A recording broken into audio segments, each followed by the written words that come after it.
अब यह तो ठीक है कि हम ध्येयवादी है, अच्छे हैं, तो भी कभी कभी परिस्थितियां ऐसी आ जाती है कि अच्छा आदमी भी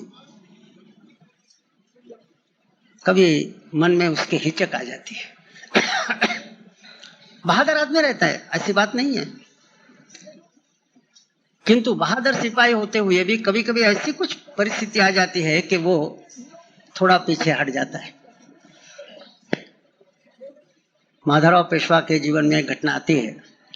वैसे तो माधवराव बहुत स्ट्रिक्ट थे, डिसिप्लिनेरियन थे, कि एक बार हाथी की लड़ाई हो गई। उसका जो ग्राउंड वगैरह था वो बराबर प्रोटेक्टेड था। सब लोग बैठ गए, ये भी अपने आसन पर बैठ गए थे, और खंडेराव दरेकर इस नाम का एक सबसे अच्छा पराक्रमी उनके बॉडीगार्ड के रूप में था।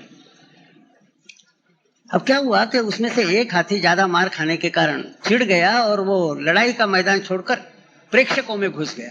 तो जिधर माधवराव पेशवा का आसन था उधर ही घुस गया और उनके नजदीक से उधर ही आने लगा।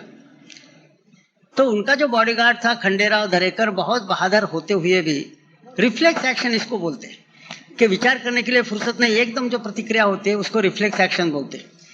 तो उसकी ऐसी रिफ्लेक्स एक्शन हुई कि जैसे अपने ऊपर आने वाला हाथी देखा तो वो एकदम भाग गया।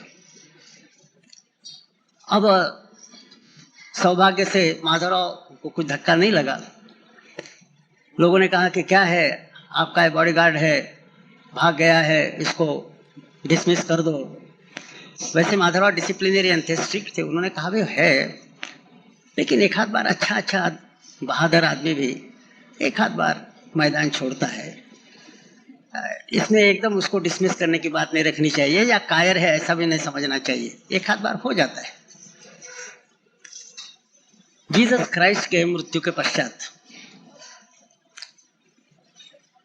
दो आदमी ने ऐसा सोचा कि उनके उपदेश का प्रचार करना चाहिए।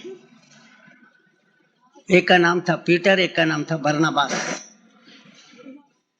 अब उस समय ईसाईयत का प्रचार बहुत कठिन काम था, क्योंकि चारों ओर से विरोध था, सरकार का विरोध था, रोमन साम्राज्य उनके खिलाफ था, इसके कारण जनता भी उनके खिलाफ थी। तो किसी भी गांव में जाना और ईसा के उपदेश का प्रचार करना बहुत खतरनाक था। लोग बोलने नहीं देते थे, मीटिंग नहीं होने देते थे, मीटिंग हुई तो बोलने नहीं देते थे, उसमें प्रश्न करते थे, और इतना ही नहीं तो मारपीट भी करते थे। तो भी ये दो बहादुर ऐसे थे कि उन्होंने अपना क्रम जारी रखा। एक गांव में भाषण हुआ। 20-21 साल का एक जवान जिसका नाम था मार्क, वह मार्क भाषण सुन रहा था। तो वो कन्विंस हो गया, और बाद में इनके पास आकर उसने कहा कि मैं कन्विंस हो गया हूं और आपके साथ मैं भी प्रचार में रहूंगा। इन्होंने कहा भाई ये प्रचार वगैरह बड़ी खतरनाक चीज है, जरा सोचो। बोले नहीं, मैं आपके साथ रहूंगा। कुछ दिन तक वो इनके साथ रहा, वो भी भाषण देता था। एक दिन ऐसे गांव में गए कि जहां विरोधियों ने इनको खत्म करने का ही षड्यंत्र किया था। तो मार्क जैसे भाषण देने के लिए पहले खड़ा हुआ तो चारों ओर से पत्थर आने लगे। अब वैसे तो बहुत वो ध्येयनिष्ठ था, पहले भी ऐसे कुछ प्रसंग आए होंगे, लेकिन उस दिन क्या हुआ कि चारों ओर से लोग चिल्लाहट करने लगे, पत्थर मारने लगे। एकदम इसके मन में घबराहट आ गई और जो मैदान छोड़कर भाग गया तो सीधे उसका गांव जहां था वहां घर में जाकर ही रुका।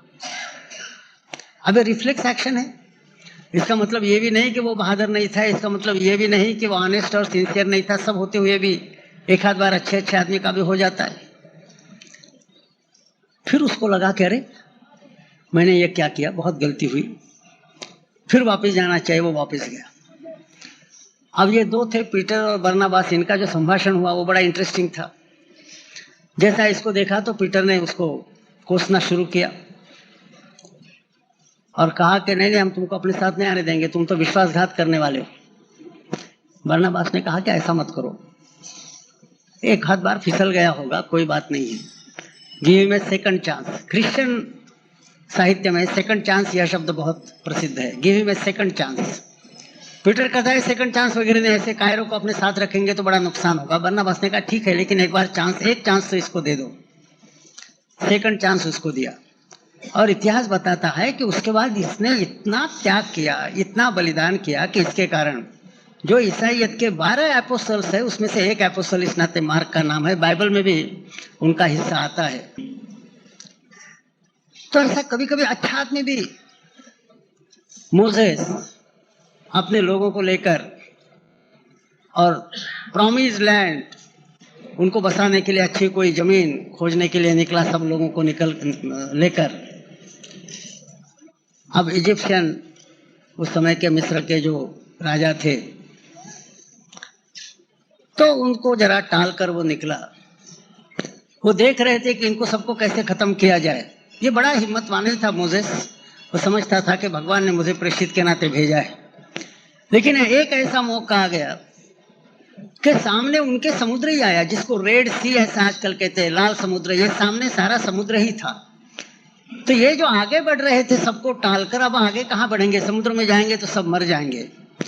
तो सामने का रास्ता ब्लॉकेड हो गया और यही अपॉर्चुनिटी, यही सुयोग लेकर पीछे से दुश्मन की सेना ने इनके ऊपर हमला किया।